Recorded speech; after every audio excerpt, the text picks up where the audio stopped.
magnificent men in a flying machine. They go up to the up, they go down to the up. They enchant all the ladies and steal all the scene with their up to the up. What's the earliest known attempt to fly? There's good reason to believe that Icarus was genuine. But he actually donned wings and... Oh, yes, they in the Middle Ages they used to strap wings on themselves and occasionally flounder down from 2 stories high and break their legs. And then another trick was to come down from church towers where they'd rig a rope from one of the pinnacles to a fairly tough oak tree, then hook the damn thing on and come down that. And therefore they merely used the wings, you see, put them at an angle of attack, and use them as brakes. Sometimes they didn't realise that if you put a rope like that, you've got to really put it taut. Otherwise you do that and your bottom goes through your head, which is what happened. There was a monk, wasn't there, that cast himself? Yes, Will of Malmesbury, dear old Malmesbury monk. He was killed, but you see, they didn't realise there were some chaps who got wise to this. I think they sent weights down and saw it, you see. That was the trouble with some people. They didn't even take the obvious opportunity of putting a sack of potatoes on the thing. And they came whizzing down. And you literally, you see, if you have a rope like that to an oak tree, there's a lot of give in a rope. Well, by the time you, 160 pounds or so, come to there, your bottom is the first thing that meets the ground, not anything else. The aeroplane won't. And you go plonk like that, and that's the end of it. And he used to come down with, we've got pictures of them actually, in the 18th century, with huge wings strapped onto them, madly doing this, hoping to break the fall. The first people to take to the air successfully were the balloonists. Paris in 1783 was the centre for these experiments, with flights by the Montgolfier brothers. And Charles Gibb-Smith says these flights really captured people's imagination. The first person we believe that made a model was a man called Guzmano in 1709, and he lit a little sort of, had a boat thing like that, and he lit some spirits. And he had a kind of handkerchief canopy over it, and that went up. We're pretty sure that did happen. There's a good description there. But then, of course, you had the Montgolfier brothers. They really commercialised it, didn't they? They went into it. Well, they were paper makers, you see. They were brought up with light things. But even they were as nutty as fruitcakes because they believed that what kept them up was a filthy mixture of burnt straw and wool. I mean, a more pernicious, filthy thing. And when they came to Paris, you see, highly sophisticated Parisians looked at this thing, and they were baling straw and cutting sheep's wool and all this balava, you see. And of course the Parisians said, well, you silly arse, all you're doing is heating the air. It's hot air that does it, not sheep's wool. And they can actually go as far as that. They can actually send a balloon up and not know why it worked. It's very, very odd. But man still had to realise the dream of powered flight. Early experiments almost invariably imitated the birds, and their devices were called ornithopters. The ornithopter idea died very, very, very slowly, because I know a man in America who's still bent on building one. He's nutty, by the way, but he's still bent on flying ornithopters. Even today? Oh, yeah. And the fact is you can fly them, not with people on board, but you can fly. Powered ornithopter toys can be made to fly very well indeed. And they're very amusing. What, actually flapping wings? Yes, you've got to be careful. You've got to have the spar must be in the front, so the down motion produces both lift and thrust at the same time. It mustn't be midway, otherwise I think it goes arse over tip, it won't work. But, oh yes, there's some very beautiful little rubber worked ornithopter models. And there was a famous one in the 19th century, was operated by blank cartridges, believe it or not. Whoop, whoop, whoop, whoop, like that. That flew quite well. Not with a man on board, it flew about 150 feet.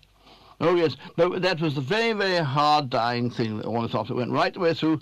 Even Cayley, who started the whole modern concept of flying, he loved his ornithopter idea. He only abandoned it very, very, very reluctantly. From man's first flight in a balloon in 1783 to man's first flight in a powered aeroplane was 120 years. And the main problem during that period was the power source for the gliders that were becoming increasingly more realistic flying machines. They had all sorts of ideas. It wasn't efficient. It wasn't developed now.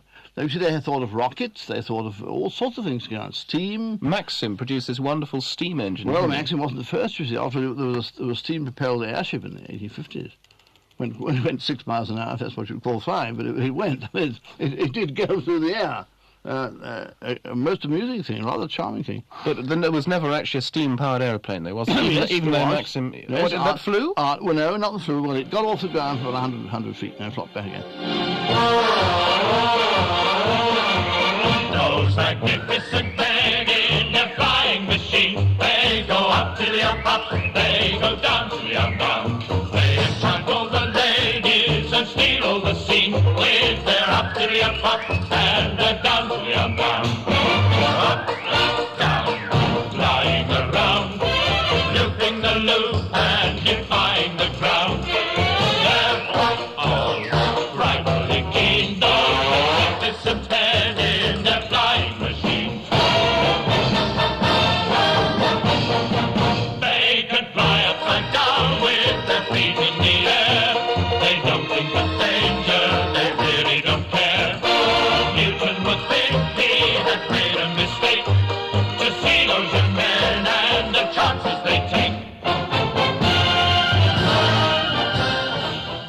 You see, Maxim ran it on rails, and he had one set of rails to run the aircraft on, another set of guardrails above to stop it climbing, so that the wheels lifted off the track.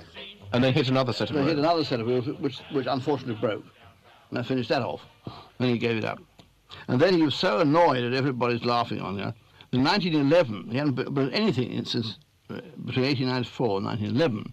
He built what he thought was a proper aeroplane to show all these young bloods that the old man knew all there was to know after all. Never could get off the ground at all. I'm delighted to tell you. It took up 2 whole articles in Flight magazine, photographic from every angle. He never dreamt of getting off the ground. He was very upset, poor chap. But he was a pompous old arse. But why was it that the Wrights in America succeeded where others had failed? They were much more thorough, they spent much more time, and the great thing about the Wrights is they asked the right questions. Half the early men never asked the right questions. Never got the answers. The Wrights, something went wrong with the Wrights, so they said, why did that happen? And they did not depart from that problem until they had solved that why that happened. They never said, oh, we don't know why that happened, let's try something else. If something failed, they said, why did it fail in that way? And then they do rows and rows of experiments until it worked. They said, right, now we know, we won't make that mistake again. They asked the right questions in the right way and got the right answers right the way through. Because don't forget, the first Wright was only a toy. The first Wright kite flew in 1899. And they were flying a powered aeroplane by 1903, think of it. Unbelievable. For such a remarkable achievement, which had repercussions all over the world, the local population in Ohio took the whole thing remarkably in their stride. And no one bothered. The farmers saw this thing going around. They didn't know what the hell that is up there, you know. And in fact, one of the editors of Dayton, old Kelly, who was a friend of the Wrights, he went down to Dayton, and all these old newspaper editors were all old gaffers with long beards. He said, why the bloody hell did you people, you had the greatest invention in the history of the world, 5 miles from you, at the Huffman pasture, just outside Dayton, and you never did a damn thing on it? Well, he said, you know, we'd heard about airships before. He said, the airships be damned, the airships taken up by gas, these things were raised on wings. Well, we didn't know about that, you know. And he went on, make excuse after excuse. He said, it was only 5 miles away, you never sent a damn man. And he said they were going round and round and round that field until everybody in the neighbourhood was bored stiff. And it could have been a fly for all they were concerned. And you know, the poor old man, the only living editor, hung his head when Kelly went at him, very viciously, I think, and said, I'm sorry, but I'm afraid we were just dumb. That was his famous remark. We were just plain dumb, he said. 2 years later, the Wrights' first real plane took to the air. 1905, the first practical airplane in the history of the world. They knew exactly what it would do. But then they went to ground because they were afraid other people would pinch it. And the Wrights never flew between the autumn of 1905 and the spring of 1908, when they got the contracts. They were terrified. They had a certain amount of reason because people did spy on them. And again, Curtis was interested in various people, Selfridge, and the AEA people, the Aeronautical Experiment Association, was based on Baddeck in Canada. They all wanted to know. They kept writing to the Wrights. The Wrights, very honestly, sent them the answers. But they were terrified they'd seen the machine. And nobody knew the basic thing they were preserving as a secretive kind of thing was their control in roll by wing warping. See, everybody knew you had to have a rudder to take the thing that way. And everyone knew you had to have an elevator to take it up and down. But nobody had worried about roll control. If you're gusted out of the horizontal, how the hell do you get back? You either crash or that's the end of it. And also they didn't realise that you had to use roll control to turning. Charles Gibb-Smith's lifespan has encompassed practically the whole history of aviation. Born in 1909, he's lived to see the success of the space shuttle.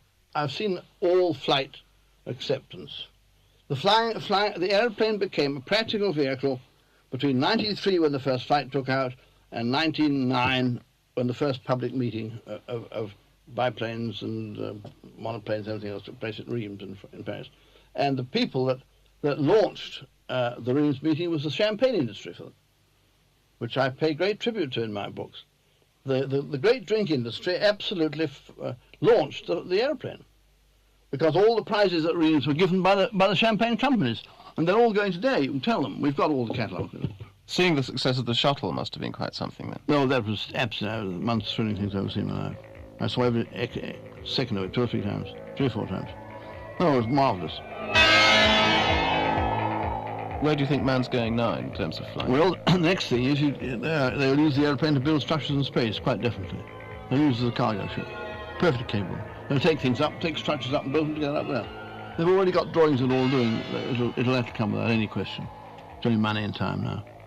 They're very fussed about the money, as you know, because this thing was 2 years late. And no, it's a fabulous. When I think that I've lived to see this thing, it's unbelievable, actually unbelievable. Mission sequence starts. 6, 5, 4, 3, 2, 1, 0. All engine running. Liftoff. We have a liftoff.